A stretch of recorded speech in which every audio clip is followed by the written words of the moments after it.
Hello viewers, welcome to IT System Admin and Information Technology Learning tutorial channel for you. Today in this tutorial I am going to show you how to turn on allow apps to access your camera on Windows 10 computer. Sometimes it becomes very important for you, so don't forget to watch full video.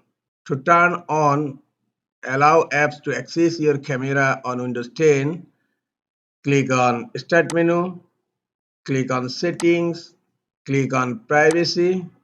In left pane, click on Camera. Here you will find Allow apps to access your camera. If you allow access, you can choose which apps can access your camera by using the settings on this page. Now it's turned off. Click here to turn it on. Allow apps to access your camera is turned on right now. This is all for today. Hope this tutorial is helpful for you. Keep watching for next tutorial. Thank you very much.